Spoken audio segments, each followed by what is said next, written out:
जय हिंद फ्रेंड्स। तो आज हम बात करेंगे रसिया वर्सेस यूक्रेन का जो वार हो रहा है उसके बारे में डिटेल्स में जानेंगे कि इसका रीज़न क्या है। एंड फ्रेंड्स ये एक अर्निंग चैनल है, तो फ्रेंड्स यहाँ पर आप लोगों को जो इसका इकोनॉमी के ऊपर क्या इफेक्ट हो रहा है इसके बारे में डिटेल्स में बात करेंगे। वर्ल्ड की इकोनॉमी पे क्या इफेक्ट हो रहा है, इंडिया की इकोनॉमी में क्या इफेक्ट हो रहा है, एंड उसके साथ साथ जानेंगे फ्रेंड्स ये जो वार है वर्ल्ड वॉर की तरफ जा रहा है या नहीं। सबसे पहले स्टार्ट करते हैं कि वार के पीछे रीज़न क्या।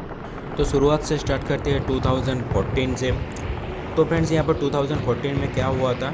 2014 में यहाँ पर जो यूक्रेन का लोग है, तो यूक्रेन का लोग चाह रहे थे नाटो के ज्वाइन करने के लिए। तो इससे पहले आप लोगों को नाटो समझना पड़ेगा नाटो क्या है। तो नाटो का फुल फॉर्म होता है नॉर्थ अटलांटिक ट्रीटी ऑर्गेनाइजेशन।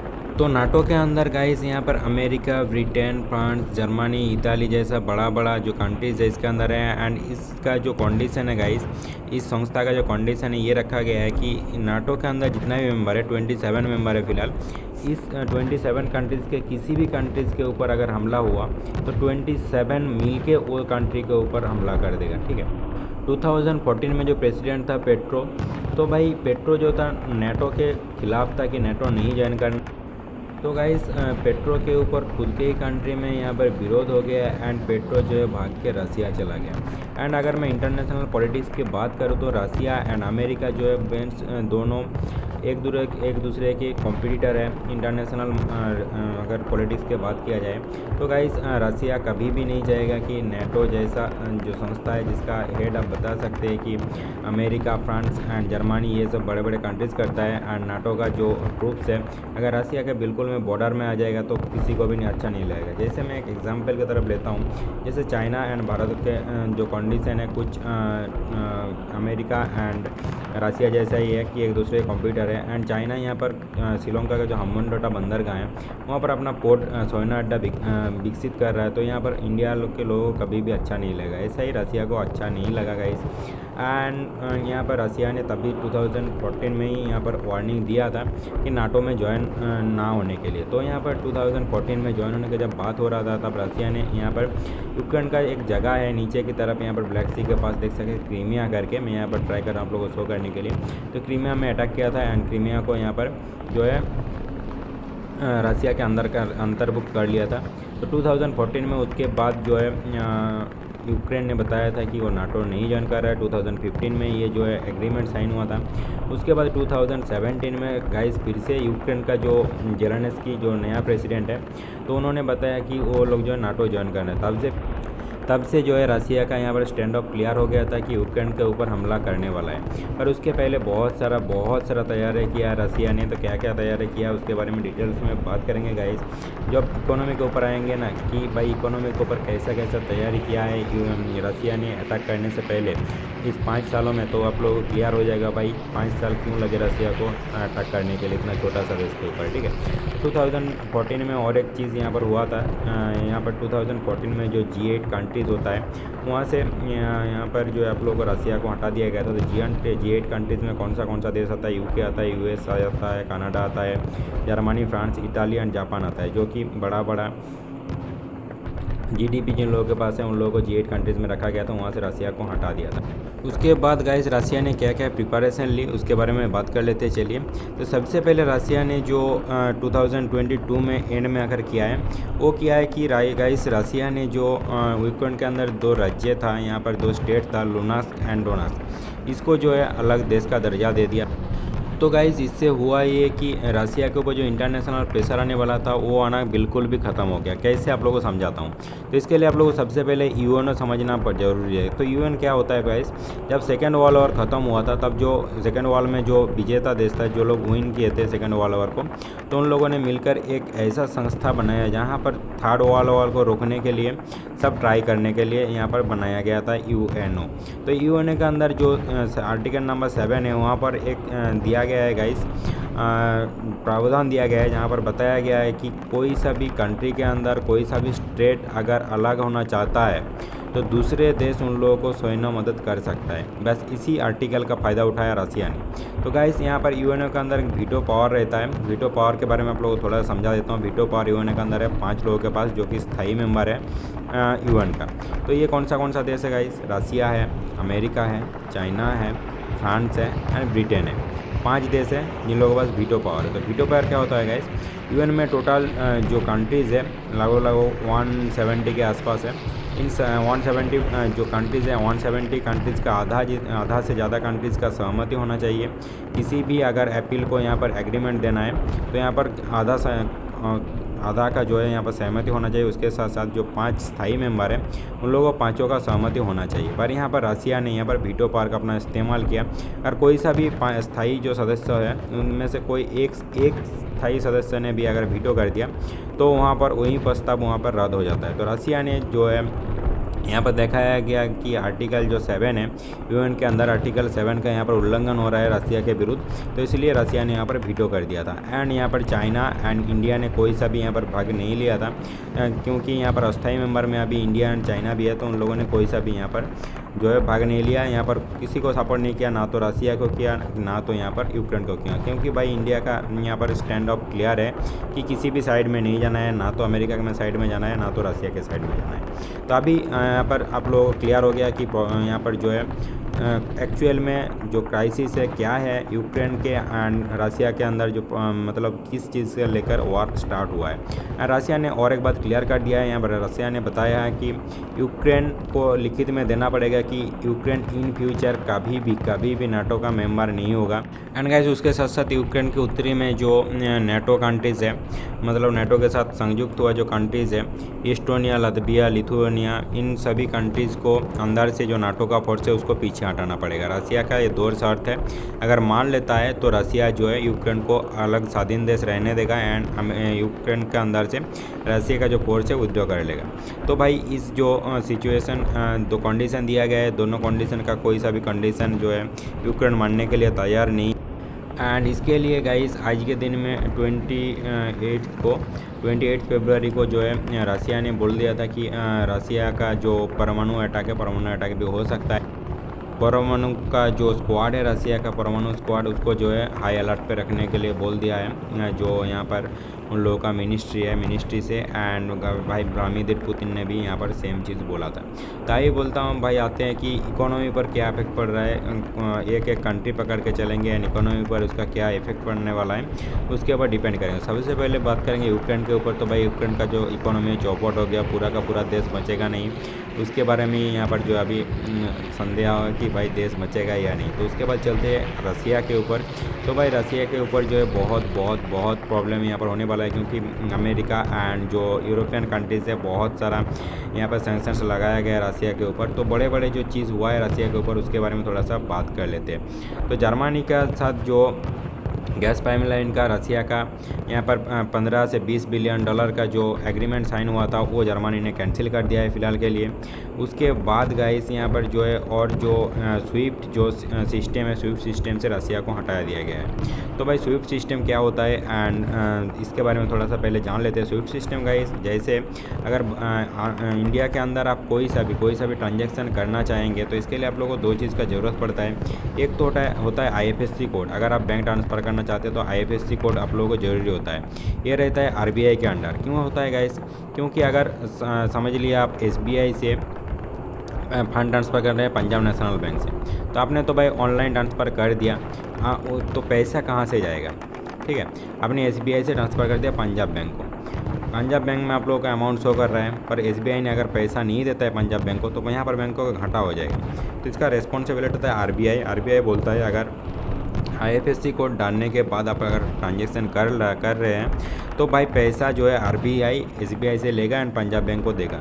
ऐसे ही रेस्पॉन्सिबिलिटी लिया है स्विफ्ट ने। तो स्विफ्ट का एक ऐसा संस्था है जो कि रेस्पॉन्सिबिलिटी लेता है कोई सा भी देश का जो ट्रांजेक्शन है उसको अप्रूवल देने के लिए, वहाँ से पैसा लेने के लिए एंड जो है जिसको पास पैसा जाना चाहिए था उसको पैसा जाने के लिए। तो गाइस इसके अंदर फ़िलहाल 11,000 बैंक है एंड 200 देश के अंदर स्विफ्ट जो सिस्टम है ये चालू है। तो गाइस अगर रसिया के अंदर से कोई सा भी अगर कोई चीज़ आपने खरीद लिया उसके बाद आप पेमेंट नहीं कर पाएंगे, क्योंकि गाइस अगर कोई कंट्री किसी कंट्री से कुछ खरीदता है तो भाई 10 रुपये, 20 रुपये या 50 रुपये का तो नहीं खरीदता है। बिलियन मिलियन डॉलर में खरीदता है। तो भाई बिलियन मिलियन डॉलर का जो ट्रांजेक्शन है भाई, ऐसे तो वो ट्रक भर भर के पैसा नहीं ले जा सकता। इसके लिए आप लोगों को सिस्टम चाहिए। तो इसके लिए स्विफ्ट सिस्टम भाई काम करता है, जहाँ से रसिया को हटा दिया गया। तो इसके ऊपर तो भाई इफेक्ट पड़ेगा ही, पर ऐसा नहीं है कि भाई अगर ऐसा कुछ कर रहे हैं तो बस रसिया के ऊपर इफेक्ट पड़ रहा है। यूरोपियन कंट्रीज़ के ऊपर पूरा इफेक्ट पड़ेगा, क्योंकि यूरोपियन कंट्रीज़ के जितना भी गैस वगैरह जाता है सब रसिया से ही जाता है, क्योंकि रसिया बहुत सस्ते में गैस यहाँ पर बेचता है। तो भाई इसके लिए घाटा तो जर्मनी, फ्रांस, अमेरिका सभी को होगा। एंड इसके इकोनॉमी पर कितना ज़्यादा यहाँ पर इफेक्ट पड़ा है, सबके बारे में डिटेल्स में बात करेंगे। तो भाई रसिया ने क्या किया, स्विफ्ट के विकल्प में कुछ चुना या नहीं। तो भाई रसिया जो है भाई 2014 से, जब से अमेरिका वगैरह G8 से रसिया को हटा दिया, G7 में डाल दिया, G7 कर दिया, उसके बाद से रसिया ने जो है स्विफ्ट के विकल्प में तौर पर SPFS का यहाँ पर गठन करने का स्टार्ट कर दिया था, जहाँ पर 23 कंट्रीज़ है। यहाँ पर देख सकते हैं यहाँ पर जो गल्फ कंट्रीज़ है, गल्फ कंट्रीज़ वगैरह एंड एशियन कंट्रीज़ मिलकर 23 कंट्रीज़ हैं, 400 बैंक इसके अंदर अभी रजिस्टर्ड है। ऐसे ही चाइना का भी CIPS है, जो कि स्विफ्ट की तरह काम करता है। स्विफ्ट में जनरली एंड एक कोड होता है यहाँ पर 8 से 11 डिजिट का, जहाँ पर आप देने के लिए वेरीफाई करते हैं कि हाँ मैंने इस कंट्री से इस कंट्री में पैसा भेज दिया है। तो आशा करता हूँ आप लोगों को समझ में आ चुका है। एंड उसके बाद गाइस यहाँ पर बात कर लेते हैं रसिया का। अगर इकोनॉमी का मैं बात करता हूँ भाई रसिया का जो यहाँ पर शेयर मार्केट है 45% क्रैश कर गया। मतलब भाई समझ सकते हो 45% क्रैश कर गया। तो 45% क्या होता है, तो ये आप लोगों को समझ में आएगा। अगर मैं इंडिया की बात करूँ तो गाइस इंडिया का मैं बात कर लेता हूँ। तो इंडिया में भाई एक दिन में बस एक दिन का मैं बात करता हूँ, उसके बाद बाकी का बात करेंगे। एक दिन में 10 लाख करोड़ रुपए से भी ज़्यादा यहाँ पर शेयर मार्केट में गिरावट दिखा गया। 10 लाख करोड़ से भी ज़्यादा, तो लगभग 13 लाख समथिंग हुआ था, 15 लाख के आसपास था। 10 लाख करोड़ से ज़्यादा यहाँ पर बताया गया है। एंड सेंसेक्स में गाइस जो बॉम्बे स्टॉक एक्सचेंज का सेंसेक्स है, सेंसेक्स 30, मतलब बॉम्बे स्टॉक एक्सचेंज का जो 30 बड़े कंपनियाँ हैं, तो 30 बड़े कंपनी का जो टोटल वैल्यू है उसमें 5% की गिरावट देखा गया है।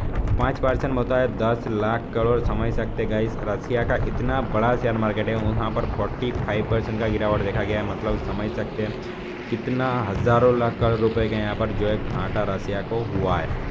एंड गाइस इंडियन इकोनॉमी की अगर और बात करूं तो भाई यहाँ पर जो बड़े उद्योगपति है इंडिया का, जैसे मुकेश अंबानी का, भाई मुकेश अंबानी का 30,000 करोड़ रुपए का अभी तक घाटा हो चुका है। उसके बाद गौतम अडानी का यहाँ पर 15,000 करोड़ रुपए का यहाँ पर घाटा हुआ है। उसके बाद सिम नारायण यहाँ पर 5,393 करोड़ रुपए का।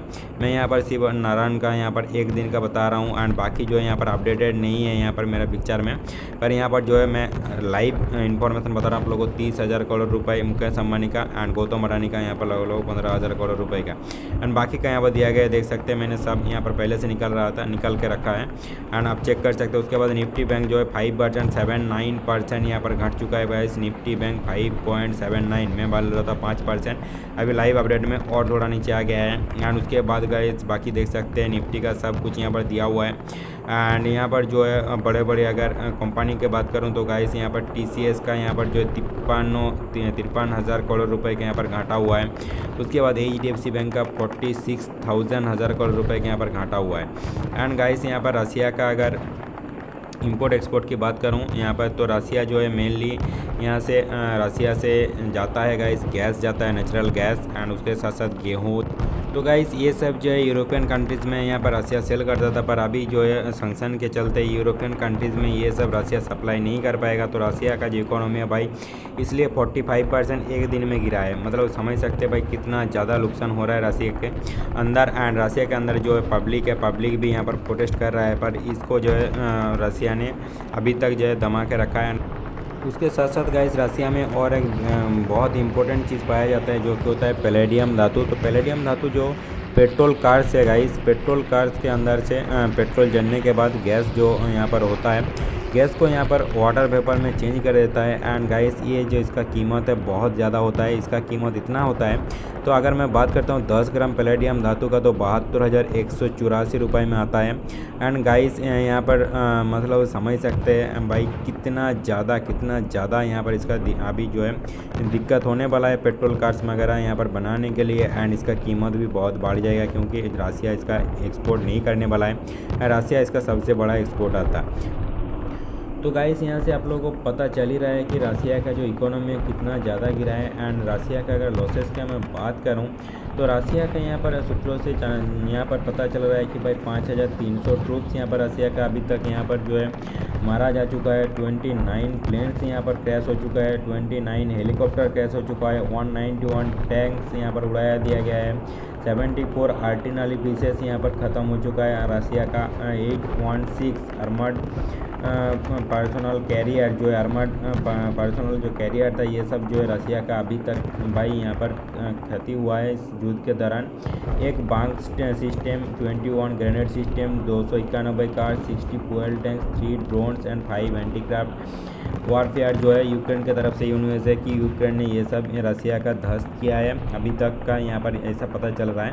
तो भाई कहाँ से पता चल रहा है ये भी आप लोगों को दिखा देता हूँ यहाँ पर कम्प्लीटली, यहाँ पर न्यूज़पेपर कटिंग से आप लोगों यहाँ से पता चल रहा है। ठीक है, तो गाइस अभी तक जो है ऐसा न्यूज़ आया है पूरा का पूरा जो भी बता दिया। एंड इसके ऊपर चलते इंडिया के ऊपर क्या क्या प्रभाव पड़ने वाला है गाइस। रसिया का तो बता दिया भाई, रसिया का चौपट हो चुका है। अभी पूरा चौपट तो नहीं होगा क्योंकि रसिया जो है भाई G8 कंट्रीज़ में आता था, इसका इकोनॉमी बहुत बहुत बहुत ज़्यादा डेवलप्ड है, पर यूक्रेन तो चौपट हो गया। रसिया तो पहले से ही बहुत से ज़्यादा तैयारी भी कर लिया था क्योंकि रसिया को पहले से ही पता चल गया था कि स्विफ्ट में अगर हटाया जा सकता है तो इसका जो है अलग चीज़ रसिया ने पहले से ढूंढ के रखा है SPES वगैरह। एंड रसिया का जो एक्सपोर्ट करता है गेहूँ यूरोपियन कंट्री नहीं खरीदेगा, रसिया का कोई सा प्रॉब्लम नहीं है क्योंकि चाइना ने बोल दिया है कि रसिया का जितना भी गेहूँ है चाइना खरीदेगा। तो रसिया भाई यहाँ से जो है इतना भी लॉस में नहीं जाएगा। तो इंडिया के ऊपर इसका क्या क्या प्रभाव पड़ सकता है इसके बारे में सोच लेना, यहाँ पर थोड़ा सा बता देता हूँ। पहले से बता दिया सेंसेक्स इतना गिर चुका है, कंपनियाँ कितना लॉस में चल रहा है वो भी बता दिया। अभी और बताता हूँ कि भाई यहाँ पर और क्या क्या होने वाला है। जो नॉर्मल लोग हैं, नॉर्मल लोग के लिए भाई पेट्रोल महंगा हो जाएगा। सनफ्लावर जो ऑयल होता है वो यूक्रेन सबसे बड़ा एक्सपोर्टर था, वो बहुत महंगा होने वाला है क्योंकि यूक्रेन से वो एक्सपोर्ट नहीं होने वाला है, दूसरे कंट्री से यहाँ पर होना बहुत बहुत ज़्यादा मुश्किल हो जाएगा। इंडिया गाइस यहाँ पर जो है मेडिसिन वगैरह अभी पहुँचा रहा है यूक्रेन एंड गाइस यहाँ पर रसिया में हेल्प के तौर पर। एंड यूक्रेन से जो है मेडिसिन वगैरह भी पहले यहाँ पर इंडिया में आता था क्योंकि यहाँ पर बहुत सारा लोग यूक्रेन में डॉक्टरी पढ़ने के लिए जाता था।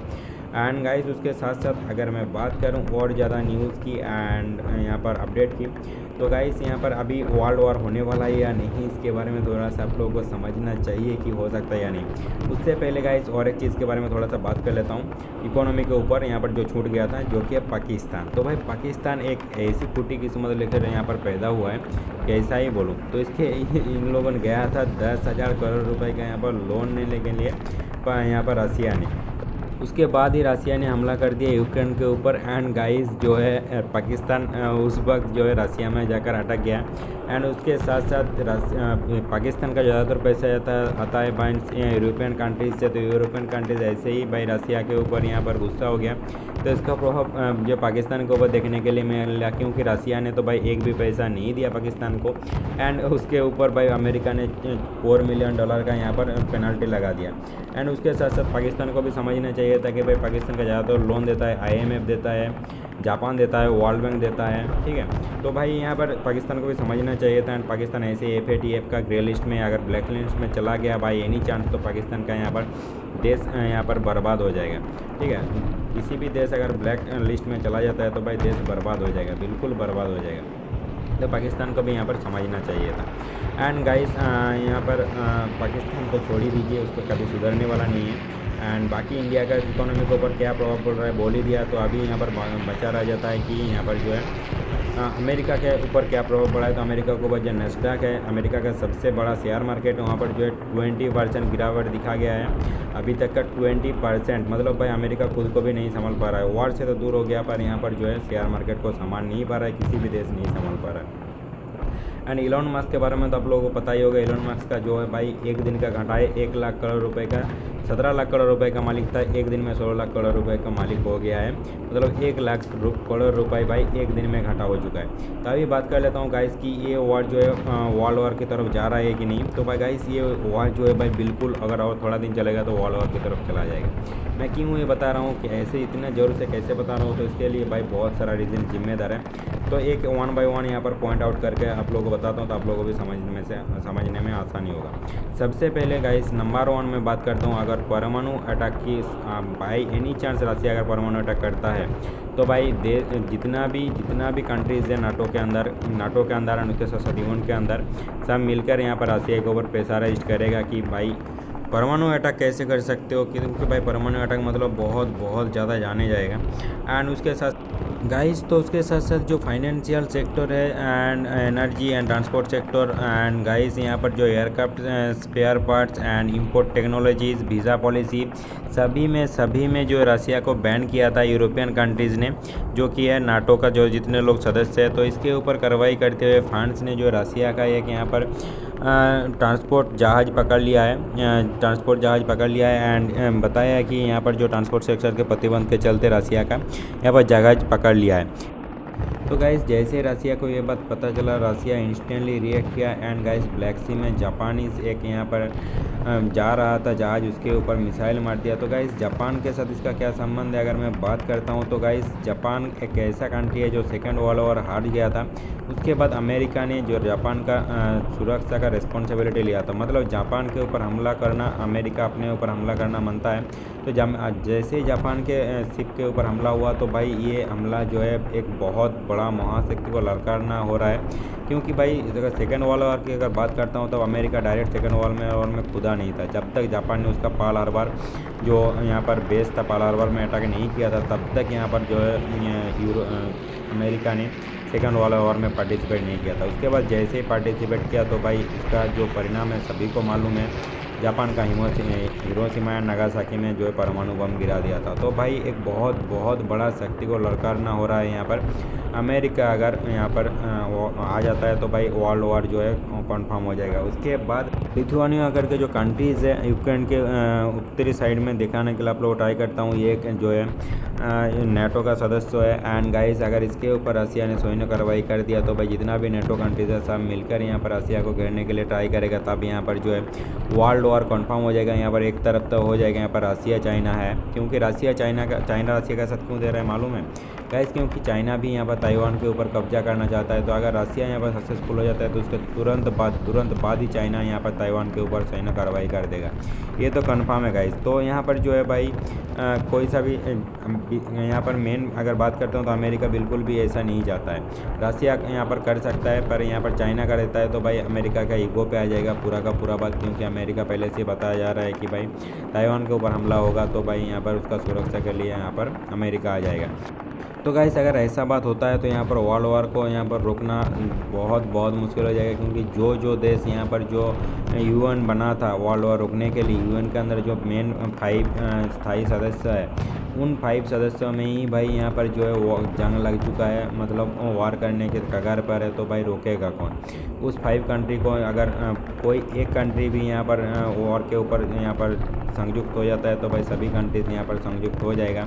कुछ ऐसा भी सिस्टम चले आ रहा है। तो भाई यहाँ पर देख सकते हैं कि रसिया चाइना एक तरफ हो रहा है एंड भाई बाकी जितना भी देश रहे नाटो सदस्य यूरोपियन कंट्रीज सब दूसरे तरफ, मतलब एक वर्ल्ड वॉर की यहाँ पर सिचुएशन क्रिएट हो रहा है। उसके साथ साथ अगर रसिया यहाँ पर परमाणु कार्रवाई कर देता है तो भाई सभी देश के पास एक भाई पर्टिकुलर रीज़न आ जाएगा। अभी तो कोई रीज़न नहीं आ रहा है, क्योंकि रसिया जो है कम्प्लीटली जो आर्टिकल 7 है उसको मान के चल रहा है। पर अगर पारमाणविक यहाँ पर हमला कर दिया रसिया ने तो भाई ऐसा कोई भी आर्टिकल के अंदर नहीं है कि भाई आप ऐसा कर सकते हैं। तो यहाँ पर जो है सारे देश रसिया के अगेंस्ट में आ जाएगा, तो यहाँ पर जो है वर्ल्ड वॉर हो सकता है। तो गाइस ऐसा करते हैं आप लोगों को जो इन्फॉर्मेशन दिया अच्छा लगा होगा तो क्या करना है आप लोगों को पता ही है, वीडियो कर दो लाइक, उसके साथ चैनल को सब्सक्राइब एंड भाई सभी दोस्तों के साथ इसको शेयर करो, तो तब सभी दोस्तों को आप लोगों को पता चलना चाहिए कि वर्ल्ड में हो क्या रहा है। तो फिर मिलते हैं नेक्स्ट वीडियो में। जय हिंद, जय भारत।